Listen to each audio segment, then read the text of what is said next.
राज ठाकरे महाविकास आघाडीच्या नेत्यांसह निवडणूक आयोगाला भेटणार असल्याचं कळतंय। अत्यंत मोठी बातमी आपण पाहतोय। राज ठाकरे निवडणूक आयोगाला भेटणार आहेत आणि यासोबत महाविकास आघाडीचे नेते सुद्धा असणार आहेत। आपल्या प्रतिनिधी वैदेही काणेकर आपल्या सोबत जोडले गेले आहेत। वैदेही, नेहमी विरोधकांकडून सूर निघत आलाय की मत चोरी होतीये, राज ठाकरेंचाही काहीसा तसाच सूर आहे आणि आता हे सगळे विरोधक मिळून थेट निवडणूक आयोगाच्या दारात जात आहेत।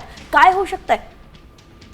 नक्कीच आपण बघतोय की 14 ऑक्टोबर रोजी 12:30 वाजता राज्यातील सर्वच पक्षीय नेत्यांचं मंडळ हे मुख्य निवडणूक अधिकारी चोक्कलिंगम यांची भेट घेणार आहेत आणि नेमकं या भेटीमध्ये सगळेच विरोधातले महत्वाचे पक्ष उपस्थित राहणार आहेत। खास करून शरद पवार, उद्धव ठाकरे, हर्षवर्धन सपकाळ आणि सोबतच मनसे अध्यक्ष राज ठाकरे यांना देखील या बैठकीमध्ये सामील होण्यासंदर्भात आमंत्रण गेलं असल्याची माहिती संजय राऊत यांनी दिलेली आहे।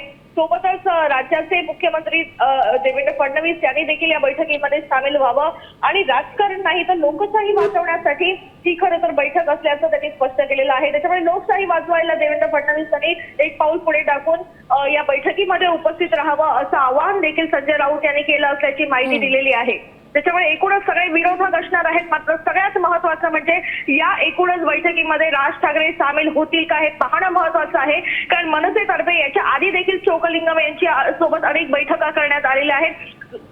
स्वतंत्ररित्या मनसेचं शिष्टमंडळ चोक्कलिंगम यांना भेटण्यासाठी त्या ठिकाणी गेलेलं आहे। मात्र आता सगळेच राजकीय पक्षाचे नेते जर एकत्रित जाणार असतील तर राज ठाकरे यात सहभागी होतील का हे पाहणं मात्र महत्वाचं ठरेल। अर्थातच वैदेही आणि त्यांची उपस्थिती महत्वाची असणार आहे। जर राज ठाकरे विरोधकांसह गेले तर या बैठकीला एक वेगळंच महत्त्व प्राप्त होणार आहे, वजन प्राप्त होणार आहे। धन्यवाद, अगदी सविस्तर अपडेट आपण दिली आहे। 14 तारखेला नेमकं काय होत आहे, या भेटीमध्ये कोण कोण जात आहे हे पाहणं महत्त्वाचं असणार आहे। पवार, उद्धव ठाकरे, सपकाळ सुद्धा उपस्थित राहणार आहेत। मात्र त्यासोबत जर राज ठाकरे दिसले तर राज्याच्या विरोधकांमध्ये, विरोधी मंडळामध्ये काहीतरी मोठं घडू शकतंय। आता isakal.com आहे देशातील नंबर 1 ची मराठी न्यूज वेबसाईट। प्रत्येक अपडेटसाठी isakal.com ला नक्की भेट द्या।